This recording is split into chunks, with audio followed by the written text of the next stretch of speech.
Good morning.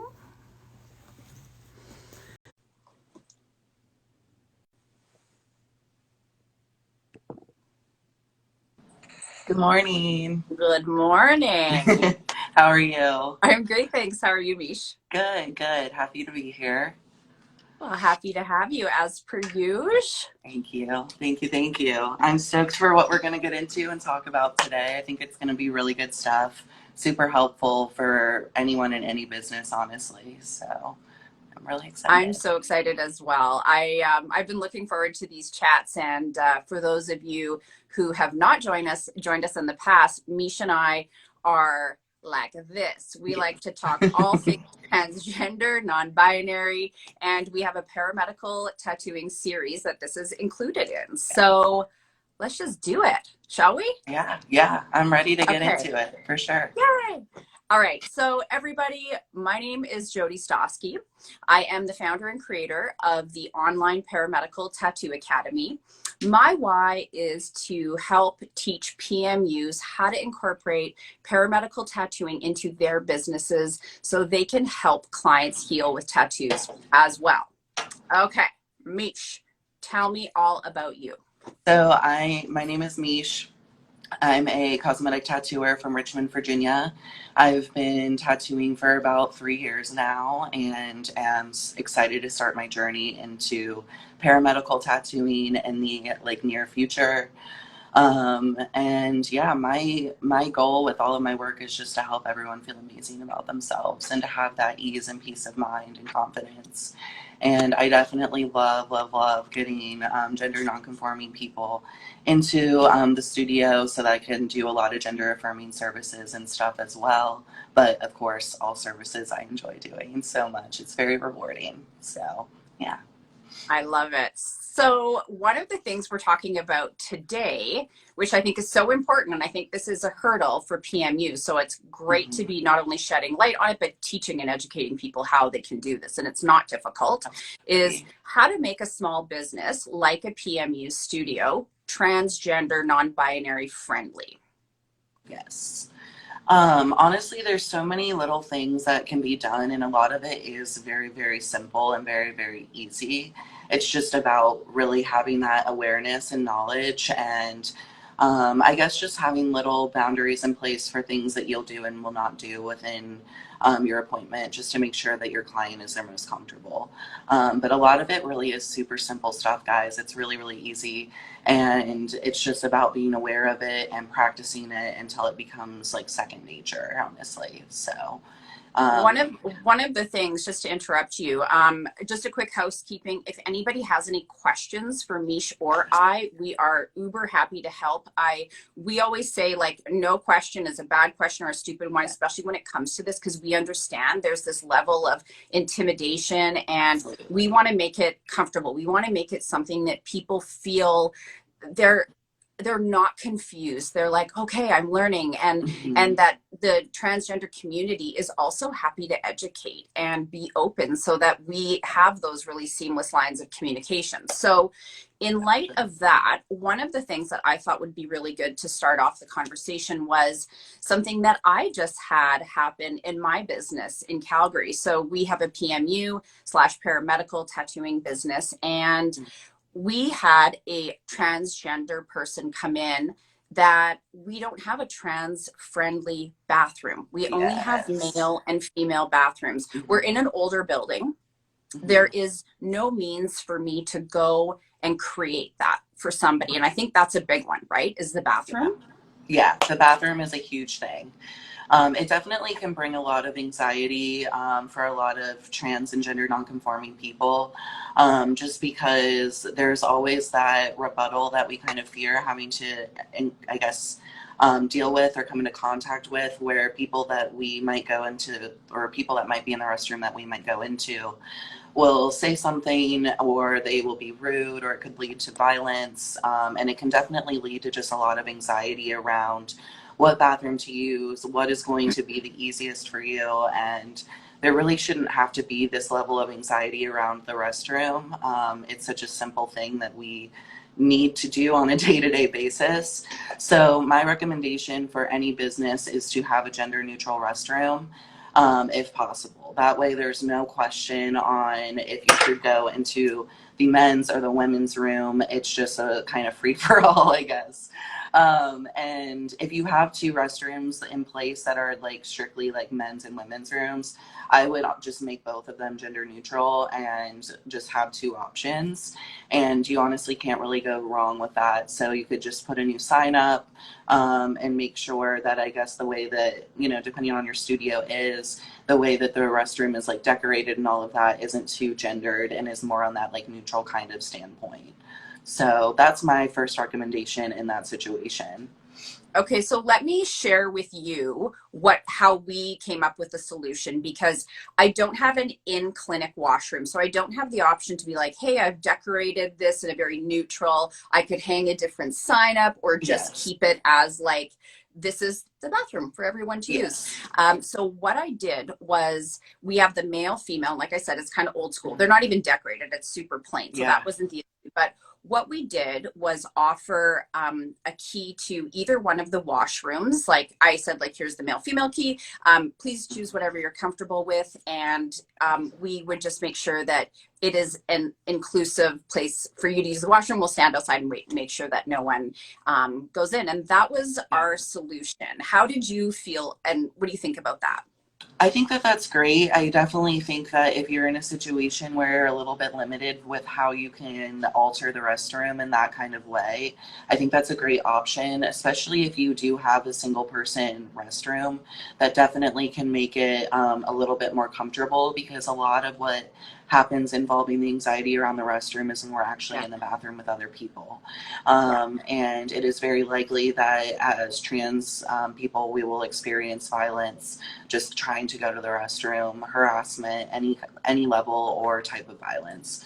So I definitely think that that's a great option, especially like just being like, here is the key. You're the only one going in and out of this restroom. And my only suggestion would be to just take away the gendered language, and keep it as neutral as possible. And that's pretty much it. I mean, it's really, really simple as far as how to be able to kind of cater to those needs. I'm not sure if that fully answers your question, but I think that that is definitely a good step to take. So Miche, okay, so I said, okay, here's both gender keys. Yes. What did I need to say that, or would it just be like, here's the key to the washroom, like let's head over and it will just be you? That's what Do I you would think do. it's needed? Okay. Yeah, I wouldn't even add the language on if it's like a men's or a women's restroom. I would just Okay. keep it neutral and just say, here's the key to the restroom. Okay. That way it doesn't have to be one of those things where they're trying to decide which one would better fit for, you know, their body and their experience, and what kind of rebuttal they might potentially get in that situation. Okay. Yeah, I would just take away all the gendered language and keep it nice and simple. It's great because I always love bouncing ideas off you and like how we handle things. And you're so open and willing to answer and make suggestions like, hey, do this, don't do that. Is it something moving forward as a PMU? Do you think you should approach the landlord of the building to say, hey, I'd like to incorporate this? Or do you feel like the solution that I provided, you'd be like, that's fine. That's as far as you need to take it? Or what are your thoughts on that? I mean, if you're in a situation where you are capable and able to reach out to the landlord of your building and make those adjustments, then ultimately that is going to give the best possible result, in my opinion. And it's going to eliminate any room for any kind of like confusion or anxiety or anything like that. So if you're in that kind of position, absolutely, like anything to make the situation more neutral is going to be more beneficial for all of the gender nonconforming folks that come into your studio. But I do understand that that's not really like an option for a lot of people in their situation, depending on what studio they're in, how long they're planning on being at that location, and all of those, I guess, little nitty gritty details. But if it's possible to make those kinds of changes, especially if like one of the restrooms has a urinal in it and the other one doesn't, If you can make those kinds of changes to make it so it's more neutral, that's absolutely amazing. However, if you're not able to make those kinds of like actual reconstructive changes, then I think having a sign up that is more so just saying that it's a gender neutral restroom, and just giving that option as far as like how it's labeled, if that Yeah. makes sense. As long as that's more on the neutral side, then I definitely think that, you know, you kind of have to do what you can. And if you have to compromise a little bit with not being able to fully like adjust the restroom that your studio has, then, you know, there's only so much you can do. But Yeah. definitely removing any signs and any kind of like gendered, I guess, interior and decoration and stuff like that, anything that's going to take away from the fact that like we mostly expect for women to come into the studio because of the stigma that this kind of industry has had for a long time. So I think that having those options is a way to really get more people coming into the studio and being more comfortable and realizing that this is a space where they can be themselves and they don't have to make themselves smaller in order to be effective, if that makes sense. Yeah, absolutely. And I think one of your points was basically keep it simple, right? Like we Yeah, don't need to make a federal case out of this. It's yeah, really, yeah, once you understand it, it's just business as usual. exactly, Um, exactly. one of the other things in picking a bathroom, if you just had a male or female Hmm. oriented setup, would you Hmm. pick the female one just because there's no urinal, or does that matter? I think that kind of comes down to from individual to individual and what they're comfortable with and how comfortable they feel in their body. I know for a lot of people, they will choose a restroom based off what they think is going to be the most comfortable and also not going to lead to any kind of like rebuttal or violence. So, some people who were assigned female at birth might feel a little bit more comfortable still using the women's room, depending on if they're transitioning or depending on how they feel like they are perceived by other people. That way they don't have to worry about like someone being rude or nasty and saying they're in the wrong restroom or having any kind of like violence or harassment or anything like that happen. But, you know, in other What about if, circumstances, oh, sorry, go ahead. sorry, Miche. So if you were, if like, for example, in my situation where I'm like, I'll walk you over, I'm gonna, like, it'll just be you in the washroom and I'm Mhm. happy to wait and then we'll, commence our appointment. Yeah.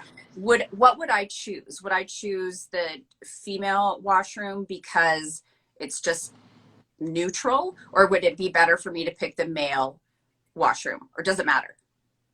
Because it's I only would going to just be let that person your in there. I would let your client choose. Okay. But again, if we are kind of not labeling the restroom as one or the other if possible, then that conversation I don't even think is necessarily 100% like necessary. Okay. I think that just giving them the option, if you do have only a urinal in one restroom and that's it, then maybe just give your client a heads up. But I think it's important to note that we shouldn't assume body parts and we shouldn't assume what might be more comfortable for a client versus what isn't comfortable. Okay. So I think that it really is just kind of an individualized thing. But if your restroom is just for a single person, then I wouldn't worry about it as much as if it were a restroom where you know a lot of people are going to be coming in and out of on a frequent basis, if that makes sense. For sure. So, Okay, yeah. we have a question that I know you'll love to answer. I know the answer, but I'm going to let you take it, Mish. So Okay. the question is how to politely ask transgender person how they would like to be called. Sometimes during the transition, it can be confusing at the beginning stages. So obviously we're talking about pronouns. Can you Mhm. educate on what this looks like? I know this is a Yeah. reoccurring topic for Yes. you and Yes. I, but this is like how the education starts. And I love Absolutely. talking about it. I know you love talking about it. So Yeah. take it away. So, as far as how to refer to your client, I think that going into your appointment and when you first interact with your client, it is important to not make any assumptions whatsoever based on how they're presenting that day. and to remember that our perception of someone's gender based off how they're expressing themselves is not always going to be 100% correct. And so whenever I interact with a client, I always introduce myself and I tell them my pronouns, and I just ask for them to tell me their pronouns as well in return. And I think that as long as you're not asking any questions that are going to be too invasive, like we don't want to ask about body parts or anything like that, or even any kind of like life story as far as how they figured out that they were trans. We don't need to know all of that. It can just be as simple as asking, hey, these are my pronouns, what are yours? Yeah. And I think it's important to realize that it's okay to be a little bit vulnerable with our clients, and we can't be afraid to mess up, because that's how we're going to learn. And of course, be mindful of what you're saying and use common sense when it comes down to asking and questions that might be considered a little bit invasive. But for the most part, just simply asking what their pronouns are is not only going to ensure that you're not going to mess up, but it's also going to signal to that client that you are aware of how important pronouns are, and that you want to respect them and respect their identity and be able to make them as comfortable as possible. And if you do mess up, just simply apologize, correct yourself, and move on. It doesn't have to be a huge thing where we're like, oh my gosh, I'm so sorry. And, you don't need to beat yourself up about it. Just say, oh, I'm sorry, correct yourself, and move on. And that's really all it takes. And again, I can't stress enough, it's really important to be vulnerable with yourself and ask questions if you have them. Don't be afraid to ask the wrong thing unless you know deep down that it's probably an invasive question someone would be uncomfortable answering. But anything involving pronouns or anything like that, for the most part, you can't go wrong. And I think most trans people would be comfortable with the fact and happy with the fact that you're willing to ask, just to show them that, like, hey, I see you and I want to make you as comfortable as possible. Yeah. It's like, I see you, I respect you. One of the things that you mentioned was, not asking invasive questions. Like, this seems common sense to me, because like, I wouldn't ask my client, anything invasive about themselves. So why would you do that to a transgender person? It's just, exactly. I think the more that you and I talk, it just getting the point across and teaching people is really just about being respectful. Absolutely. And understanding the very basics at the least. And I think that checks off the boxes for so many people, because I think that your community hasn't even had that. So that's so not only amazing for us to start moving forward with that and creating the awareness, but I'm sure transgender folks just love hearing that people are asking about pronouns and introducing themselves and saying what their pronouns are.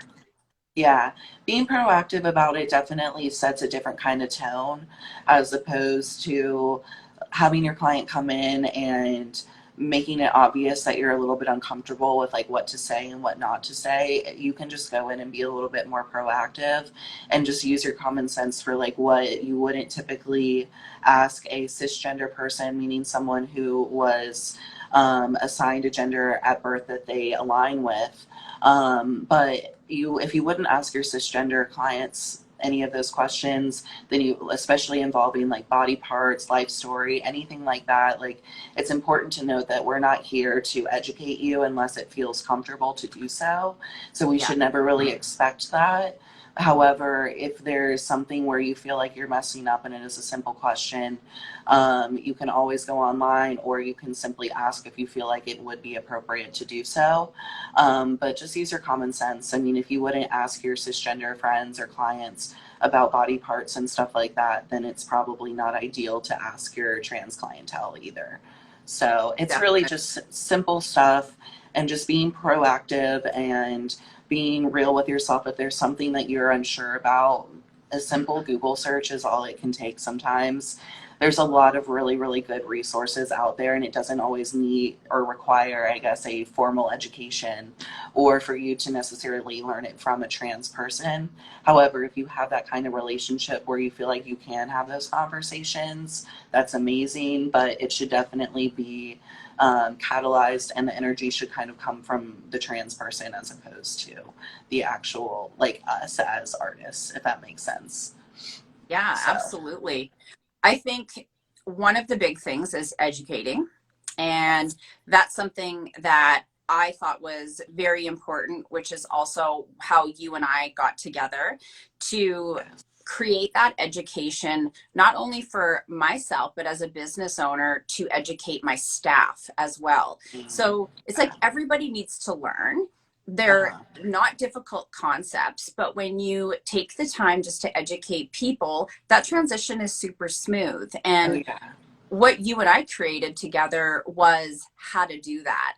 And one of the big things is just the terminology around this and Yeah. how you can become aware of, the respect and the awareness that needs to be, that light needs to be on. So I certainly think that getting some additional education on how to do these things, like you said, there's a lot of stuff on Google. We offer it in our areolas uncomplicated course so that we can make those things happen and take out like the stress and confusion about it.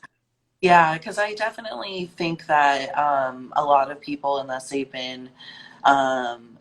have been close with a trans person or know a trans person in the family, or have even had those kinds of clients, it's definitely really easy to get kind of paralyzed in the uncertainty of what to say and what not to say, and this fear of messing up and not saying the right thing. And I really love that in the training that we did, we actually kind of listed all of the proper terminology that you can use, things that you want to be aware of for what you can say and not say.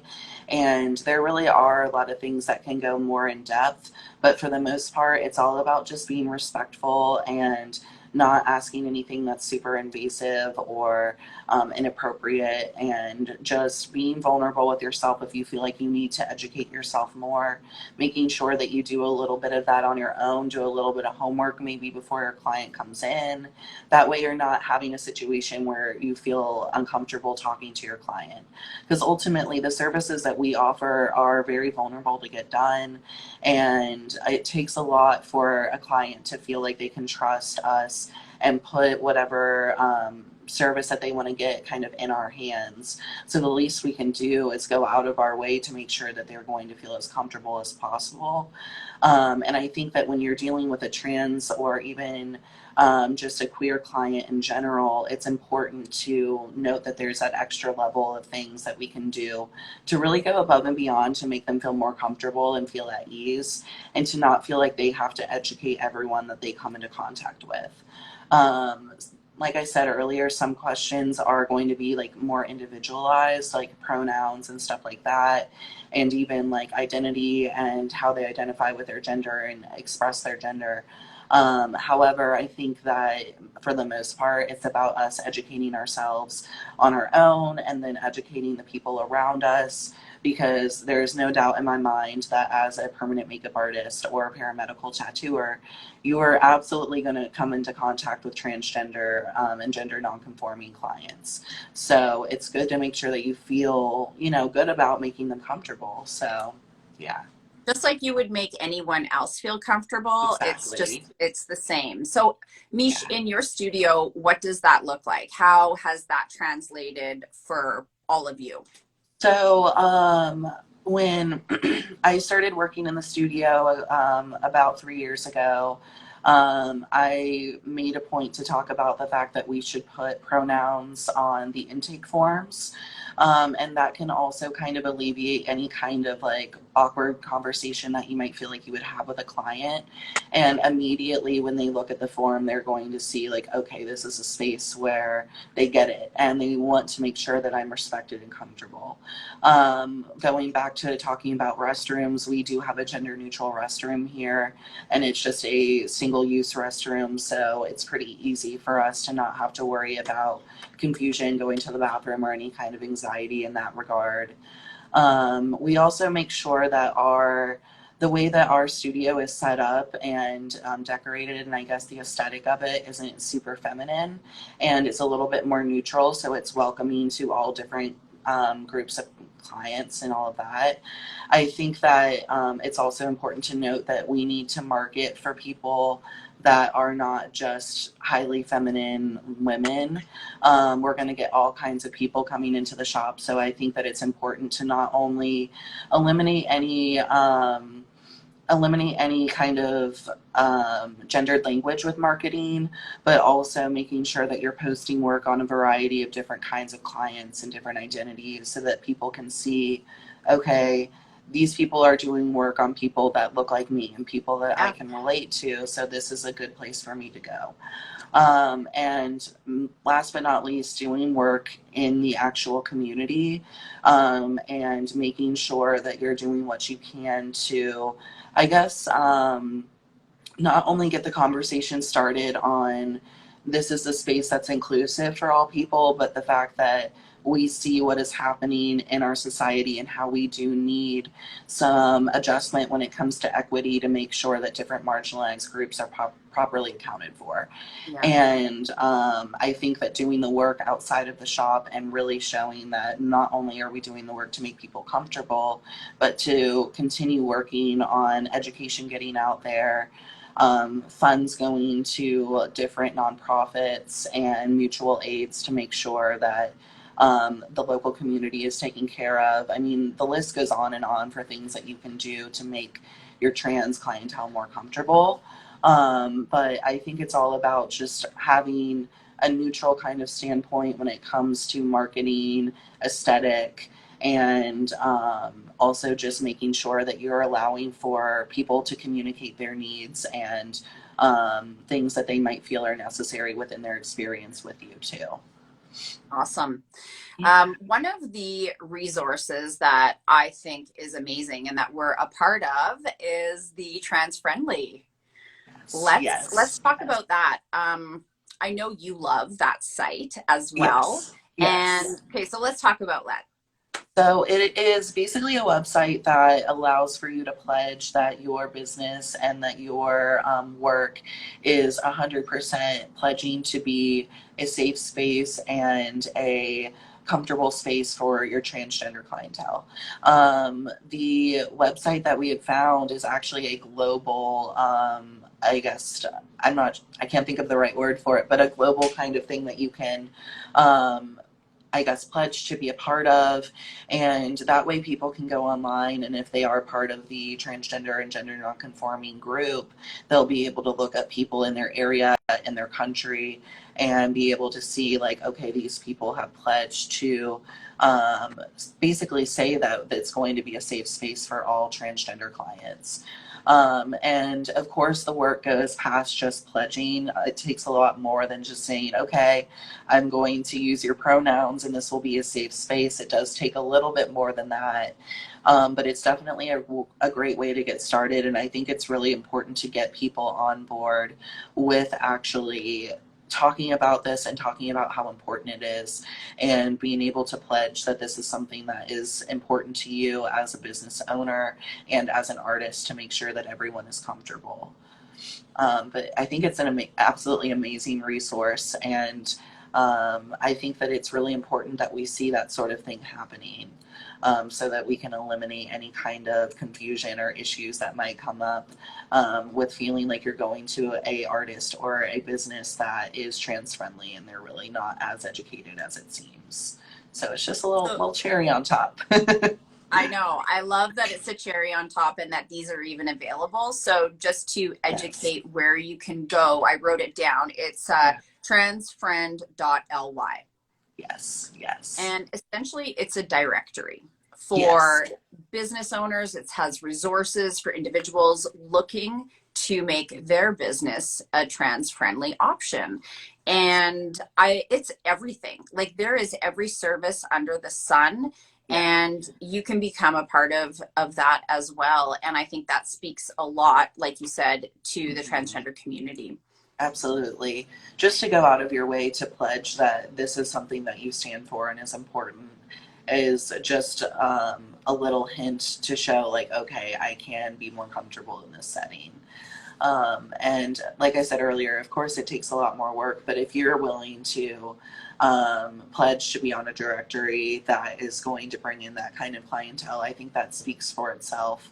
That, you know, it will be a more comfortable environment, and it's just another thing that kind of will let your client know that they're safe coming to you. Amazing.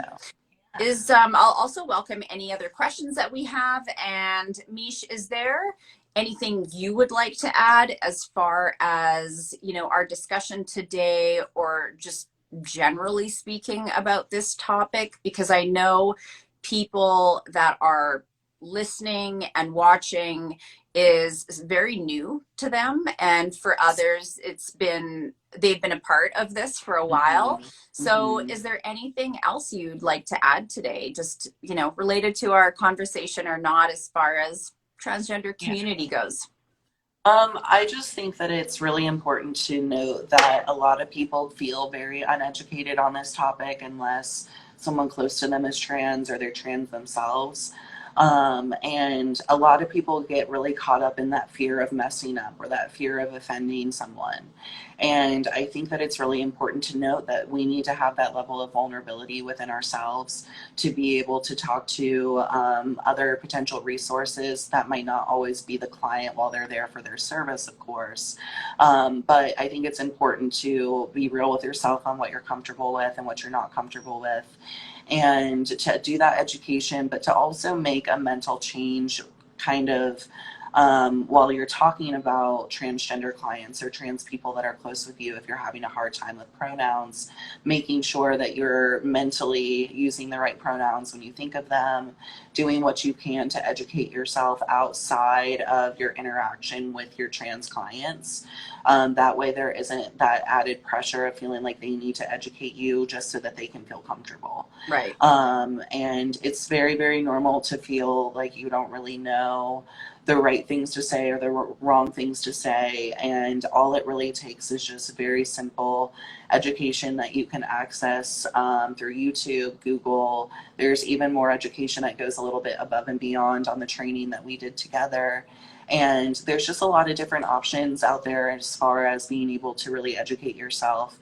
And I think once you learn these kind of basic things, it's just about practicing it and making sure that your business is staying true to those ideals and those boundaries and different, I guess, just different values as a whole, like core values. So I definitely think that it just kind of takes that level of vulnerability and go at it with curiosity, have fun with it.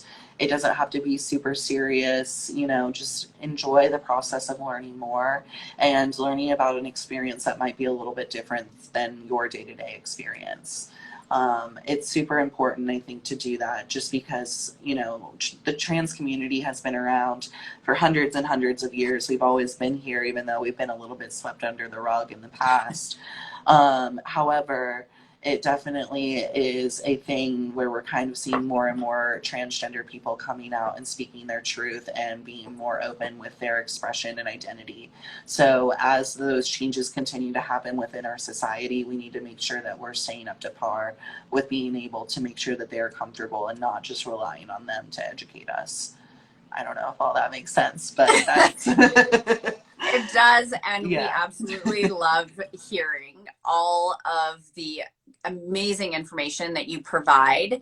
If you have liked this talk with Miche and I, we will be hopping on another live in June just to continue this conversation and, yeah, just keep the education rolling. So Yeah. Miche is an amazing PMU. Where can they find you, Miche?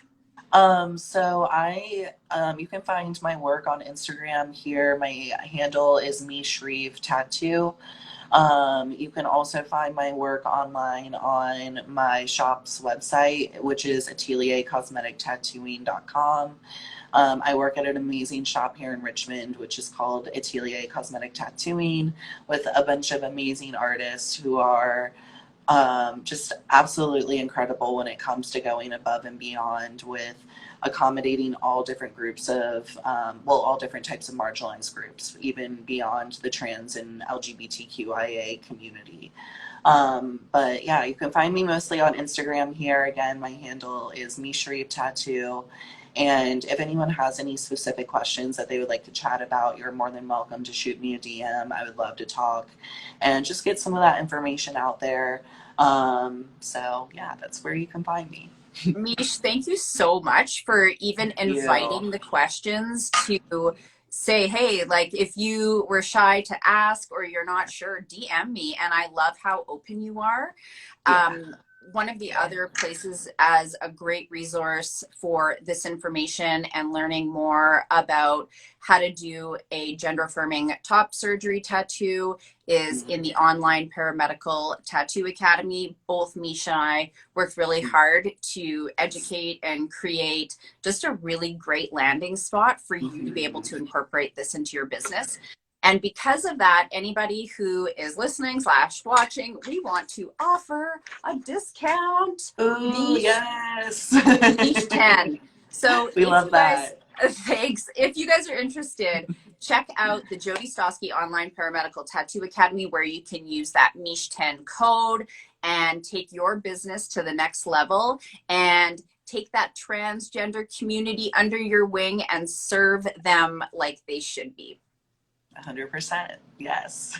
All right, Well, Miche, thank you very much. thank you. And I absolutely love, love, love that you are back here with me. And Thank I you. really recommend that you check out the work that Miche does. It's incredible.